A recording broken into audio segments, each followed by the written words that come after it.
Hey everyone, assalamu alaikum and welcome to my channel. Thanks for clicking this video. In this video, I'd like to share very important information about speaking test. Alright, আমরা আজকে speaking টেস্টের অনেক গুরুত্বপূর্ণ কিছু কথা বলবো আর সেটা হচ্ছে ডুস অ্যান্ড ডোন্টস। কোনগুলো বিষয় আমার স্পিকিং টেস্টে যাওয়ার সময় মনে রাখতে হবে, যখন আমি স্পিকিং টেস্ট দিব কোনগুলো বিষয় আমার মাথায় রাখতে হবে আর কোনগুলো বিষয় আমি অ্যাভয়েড করব এক্সামিনারের সামনে। যাই হোক, আপনি যদি আমার চ্যানেলে নতুন হয়ে থাকেন অবশ্যই সাবস্ক্রাইব করবেন, শেয়ার করবেন আর লাইক করতে তো ভুলবেনই না। Thank you very much. So let's talk about this topic. So the first one I would like to share which is called do's. Okay, এটা হচ্ছে এমন একটা বিষয় যেটা আপনি যখন এক্সামিনারের সামনে কথা বলবেন এই সকল বিষয়গুলো মাথায় রেখে কথা বলবেন। যদি আমি এই সকল বিষয়গুলো মাথায় রেখে কথা বলতে পারি তাহলে আমার একটা ভালো একটা স্কোরের সম্ভাবনা আছে। আর এই সকল মধ্য থেকে the first topic, the first thing that you have to remember, which is called be polite in front of the examiner. আপনি এক্সামিনারের সামনে পলাইট থাকার চেষ্টা করবেন। একটা জিনিস মনে রাখবেন, এটা হচ্ছে আলসো স্পিকিং টেস্ট, তাই না?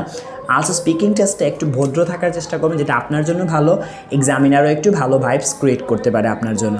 So be careful about, try to be polite person in front of the examiner. And number 2 is maintain the eye contact. You should be careful about maintaining your eye contact. Alright, speaking টেস্টটা এমন একটা বিষয়, সেটা যদি আপনি eye contact maintain করেন সেটা আপনার জন্য ভালো। আমি আপনাকে বলতেছি হেই হাউ আর ইউ, আপনি বলতেছেন ও আই এম ফাইন। দেখেন, আমি আপনাকে প্রশ্ন করতেছি, আপনার দিকে তাকাই আর আপনি অন্যদিকে তাকাচ্ছেন, এই জিনিসটা আসলে ভালো দেখায় না। So be careful about maintaining your eye contact. আরেকটা বিষয় হচ্ছে মনে রাখবেন, আমাদের বর্তমানে স্পিকিং টেস্ট বেশিরভাগই স্পিকিং টেস্ট অনলাইনে হয়ে থাকে, through the video call. Okay, so maybe the examiner you can get the examiner from Australia or Canada, even the UK or India or any other part of the world.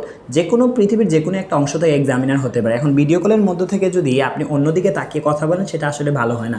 এই যে আমিও video বানাইতেছি, এটা যদি আমি অন্যদিকে তাকাইতাম আপনারা হয়তো এই ভিডিওটা দেখতে পারতেন না। Okay, so be careful about maintaining your eye contact. Number 3 is focus on your topic. Alright, be careful about your topic. You should focus on your topic and questions.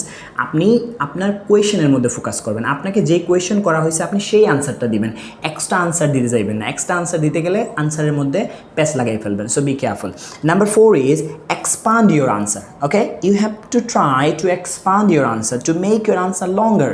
আপনি একটু ট্রাই করবেন আনসারটা যাতে একটু লম্বা করা যায়, কারণ স্পিকিং টেস্টে এখানে কথা বলতে হবে। যদি আপনি কথা বলেন তাহলে একটা স্কোর আসবে। এখন আপনি যদি কথা না বলেন তাহলে তো সমস্যা। এই জন্য একটু আনসারটা এক্সপান্ড করার চেষ্টা করবেন, একটু বেশি বলার ট্রাই করবেন। Okay, and then number 5 is paraphrase the questions. Try to paraphrase the questions. Okay, আপনি কোয়েশনটা প্যারাফ্রেজ করার চেষ্টা করবেন। আপনাকে যদি কোয়েশনস করা হয় do you like eating pizza, আপনি বলবেন yes I like eating pizza. Right, জীবনেও এটা বলবেন না, কারণ আমি আপনাকে প্রশ্ন করলাম do you like eating pizza, আপনি বললেন yes I like eating pizza. দেখেন, এখানে কোনো আনসার আপনি নতুন দিচ্ছেন না, আপনি আমার কোয়েশনটাকে রিপিট করে ফেলতেছেন। সো একটু প্যারাফ্রেজ করেন। If the question is do you like eating pizza, the answer would be yes I love eating pizza. লাইকের পরিবর্তে বললাম লাভ। ওকে, একটু প্যারাফ্রেজ করে ফেললাম। সো একটু প্যারাফ্রেজ করার চেষ্টা করবেন আনসারগুলো। Okay, and the next one is try to be smiling face in front of the examiner. Alright, যখন কথা বলবেন একটু হেসে কথা বলুন। আমার হাসতে গিয়ে আবার অট্ট হাসি আসবেন না, নর্মালি আর কি হেসে কথা বলবেন। একটু এক্সাইটমেন্ট যাতে থাকে। এক্সাইটমেন্ট হচ্ছে আপনি যখন কথা বলবেন এনার্জি জিনিসটা যাতে থাকে, যে না আসলেই আপনি একটা জিনিস বলতে পছন্দ করতেছেন বা কথা বলতে আপনার অনেক ভালো লাগতেছে। So be careful about this one. And the next one is maintain the fluency of your speaking. আপনার স্পিকিং যখন দিবেন একটু ফ্লুয়েন্সিটা মেনটেইন করার কথা মাথায় রাখবেন। ফ্লুয়েন্সি হচ্ছে আপনার কথা বলার যে একটা ধরন। আমরা জানি আমাদের স্পিকিংয়ের মার্কিং ক্রাইটেরিয়া হচ্ছে 4টা। Alright, the first one is GRA, আপনার গ্রামাটিক্যাল রেঞ্জ ইন অ্যাকুরেসির মধ্যে মার্ক থাকবে। LR, আপনার লেক্সিক্যাল রিসোর্সের মধ্যে মার্ক থাকবে। অ্যান্ড দেন প্রোনাউন্সিয়েশন, আপনার প্রোনাউন্সিয়েশনের উপরে মার্ক থাকবে। And the last one is your fluency, আপনার ফ্লুয়েন্সির মধ্যে মার্ক থাকবে। তার আমার যদি ফ্লুয়েন্সিটা আমি ভালো করে মেনটেইন রাখতে পারি, আমি যদি ফ্লুয়েন্সিটা আমি ভালো করে ধরে রাখতে পারি, আমার এখানে ভালোভাবে আমার 9 চলে আসতেছে। So be careful about it. And the next one is use variety of sentence structures and words. যখন আপনি স্পিকিং টেস্ট দেবেন এটা যাতে মাথায় থাকে, যাতে আমি বিভিন্ন ধরনের ওয়ার্ড ইউজ করতে পারি এবং বিভিন্ন ধরনের সেন্টেন্স স্ট্রাকচার ইউজ করতে পারি। আমি যখন বিভিন্ন ধরনের ওয়ার্ড এবং সেন্টেন্স স্ট্রাকচার ইউজ করব তখন আমার স্পিকিংটা ইমপ্রুভ হতে থাকবে। ইন দ্য মিন টাইম এক্সামিনারও একটা ভালো ভাইব ক্রিয়েট করবে আমার উপরে, যে না আমি একটু কিছু নাইলেও পারি। Okay, so be careful about it. And then use fillers. Fillers use করা ট্রাই করবেন। ফিলার্স মানে কি, আমরা দেখবেন মাঝে মাঝে কথা বলার মাঝখানে হঠাৎ হঠাৎ থেমে যাই, তখন আমরা বলি আচ্ছা আমি জানি কী বলেছিলাম, ও এই বিষয়টা মনে হচ্ছে এটাই বলেছিলাম। এই যে কথাগুলো বাংলাতে আমরা এই সকল ফিলার ইউজ করে থাকি, তাই না? সেম ইংরেজিতে কিছু ফিলার্স আছে। For example we can say you know, what I mean, from my perspective, I know, you know, এই যে এগুলোকে বলা হয় ফিলার্স। ওকে, আমি আমার ভিডিও ডিসক্রিপশন লিঙ্কে ফিলার্সের কিছু লিঙ্ক দিয়ে দিব, কাইন্ডলি এখান থেকে ফিলার্সগুলো দেখে নেবেন। আর এটা আপনার অনেক ইম্পর্টেন্ট, এই ফিলার্সগুলো ইউজ করলে আপনার মামলিং জিনিসটা রিমুভ হয়ে যায়, easily mumbling আমরা রিমুভ করতে পারি। So try to use the fillers during your speaking. And the next one is try to say politely to repeat the questions. Alright, আমরা যেহেতু অনলাইনে স্পিকিং দেবো, হয়তো বা কোনো একটা কোয়েশ্চেন আমরা লাইক অনলাইনের কারণে, নেটওয়ার্কের কারণে অথবা আমরা নাও বুঝতে পারি। সো যখন আপনি কোয়েশ্চেনটা রিপিট করার কথা বলবেন এক্সামিনারকে, পলাইটলি বলার চেষ্টা করবেন, কারণ যখন পলাইটলি কথা বলবেন এক্সামিনারও একটু ভালো পজিটিভ একটা ভাইব থাকতে পারে আপনার মধ্যে, এবং এই আনসারটাও উনি হয়তো কোয়েশ্চেনটা হয়তো আপনার জন্য রিপিট করতে পারে। And the next one is always think that you are doing good. আপনি যখন কথা বলতেছেন সবসময় মনে রাখবেন আপনি যেটা বলতেছেন এটাই পারফেক্ট, এখানে ভয় পাওয়ার দরকার নাই। Last but not the least, সবচেয়ে ইম্পর্টেন্ট যেটা, be confident in your speaking test. Speaking টেস্টে সবসময় কনফিডেন্ট থাকবেন, যা বলতেছেন সবই ঠিক আছে, কনফিডেন্ট নিয়ে কথা বলেন যে না আমি যা বলতেছি okay fine, I am the best speaker in the country. So আপনি যাতে মানে সবচেয়ে ভালো একজন স্পিকার, এটা যদি একটু ফিল করতে পারেন, যদি ভিতরে সাহস থাকে, তাহলে সব কিছুই কথা বলতে পারবেন। ওকে, আশা করি সবগুলা ডুজ এখন আপনার বোঝা হয়ে গেছে। Alright, so now I am going to talking about don'ts. Don'ts হচ্ছে এমন একটা জিনিস যেগুলো আমরা স্পিকিং চলাকালীন অবস্থায় এগুলো করবো না, অবশ্যই করা থেকে বিরত থাকবো। So the first one, don't be nervous. Speaking এক্সামে নার্ভাস হওয়া যাবে না। আপনি যদি নার্ভাস হন, একটু দীর্ঘশ্বাস নেন, দেন আস্তে আস্তে কথা বলা শুরু করেন। এখানে নার্ভাস হওয়ার কোনো বিষয় নেই, স্পিকিং টেস্ট, রাইট? এখানে তো আহামরি কোনো কিছু না, সো এখানে নার্ভাস হওয়ার কোনো দরকার নেই। And the next one is wing. Do not do any wing. কোনো কিছুর মধ্যে কোনো উইং দেবে না। উইং মানে কি? চোখ মারা। এখন আমি প্রথমে ডুজের মধ্যে যেটা বললাম সেটা হচ্ছে যে মেনটেন আই কন্ট্যাক্ট। এমনভাবে আই কন্ট্যাক্ট মেনটেন করতেছেন, লাইক এরকম স্তব্ধ হয়ে তাকাই রয়েছেন এক্সামিনারের মধ্যে, এমনভাবে তাকাচ্ছেন মনে হচ্ছে যে কিছু একটা দেখতেছেন আপনি। রাইট, এখন আই কন্ট্যাক্ট নর্মালি মেনটেন করবেন। ইন দ্য মিন টাইম যদি আই কন্ট্যাক্ট মেনটেন করতে গিয়ে যদি আপনি চোখ মেরে দেন এরকম, এটা আসলে এটা ভালো দেখায় না। So be careful about it. Okay, আমি এটা আবার ফাজলাম করে মারছি, কিছু মনে করবেন না। And the next one is do not say out of topic. টপিকের বাইরে গিয়ে কথা বলবেন না। ওকে, আপনাকে যদি কোয়েশ্চেন করা হয় do you like to visit the historical place, the answer should be related to your questions. আপনি যে আনসারটা দেবেন সেটা কোয়েশ্চেন রিলেটেড হতে হবে। You can say yes I love visiting different kind of historical place, and I think visiting historical place sometimes gives me or gain me knowledge. It can help you to improve my historical knowledge. এটা বলতে পারেন। এখন যদি আপনি historical প্লেসের পরিবর্তে অন্য কিছু বলে ফেলেন তাহলে হলো না। সো এই জন্য সবসময় আউট অফ টপিক কথা না বলে অন টপিকে কথা বলার চেষ্টা করবেন। And the next one is do not expand your answer too much. Expand করা ঠিক আছে, আনসার ভালো, এখন এমনভাবে আনসার এক্সপান্ড করতেছেন যে আনসারে এক্সপান্ড করার মধ্যে কোনো দরকারই পড়ে না। আপনি এটাকে বারবার আনসার এক্সপান্ড করার চেষ্টা করতেছেন, এমন এক্সপান্ড করতেছেন যেটা পুরোটাই ইরিলিভেন্ট। সো এখানে আপনি অতিরিক্ত এক্সপান্ড করতে যাইবেন না। Okay, and the next one which is really important, এটা আমরা সবাই করে থাকি, সেটা হচ্ছে do not say yes and no.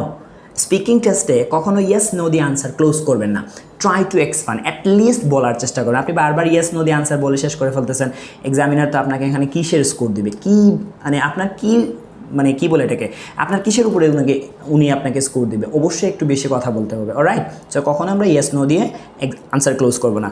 And the next one also, এটা অনেক ইম্পর্টেন্ট, সেটা হচ্ছে do not say I don't know. কখনো এটা বলবেন না আই ডোন্ট নো, আমি জানি না। একটা কোয়েশ্চেন হয়তো বা আপনাকে অপরিচিত একটা কোয়েশ্চেন করে ফেলছে এক্সামিনার, রাইট?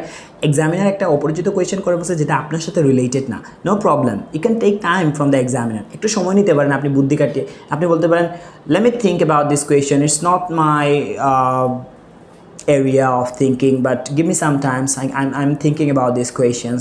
যখন এরকম একটু টাইম নেবেন এক্সামিনারের কাছ থেকে, দেন একটু বলতে পারেন যে আসলে আমি মনে হয় জানি না, এটা হয় এই রিলেটেড একটা কিছু হতে পারে।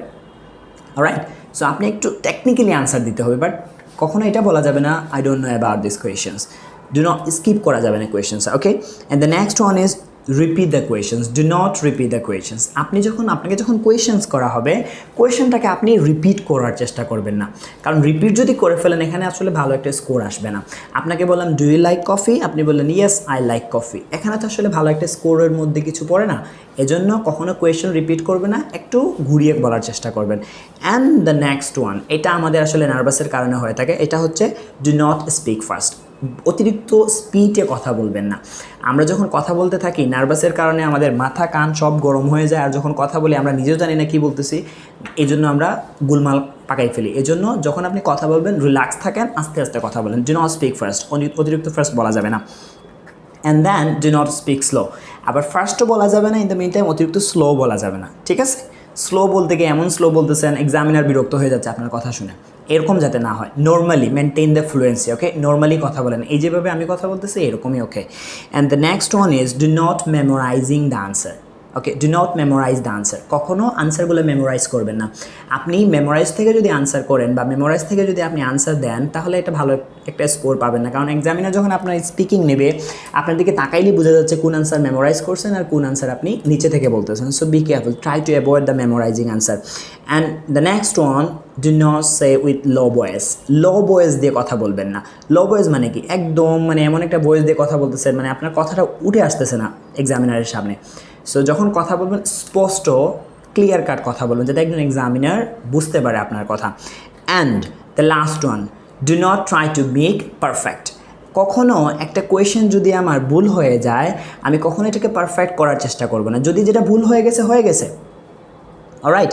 এখন আপনি যদি এটাকে পারফেক্ট করেন তাহলে এরকম হয়ে যাবে, হয়তো এক্সামিনার আপনি যে ভুল করছেন এটা হয়তো এক্সামিনারের মাথায় নাই, ঠিক আছে? বাট আপনি কী করছেন, এটা ভুলটাকে আবার সঠিক করে দিচ্ছেন, তার মানে এক্সামিনার বুঝতে পারতেছে আপনি মনে হয় একটু আগে ভুল বলছেন, এখন আবার সঠিক করে দিচ্ছেন। সো যেটা করবেন সেটা কখনো একটা আনসারকে রিপিট করার দরকার নাই, আই মিন ভুল হয়ে গেলে এটা আবার নিজে থেকে সঠিক করার দরকার নাই। যা বলছেন ওকে ফাইন, স্কিপ করে নেক্সট কোয়েশ্চেন চলে যান। আশা করি এই ভিডিওটা আপনাদের স্পিকিংয়ের জন্য কাজে দিবে। আর যারা স্পিকিং দিবেন অবশ্যই ভালো করে এইসব বিষয়গুলো মাথায় রাখবেন, ইনশাআল্লাহ একটা ভালো স্কোর আসবে। ভালো থাকবেন, সুস্থ থাকবেন, আল্লাহ হাফিজ।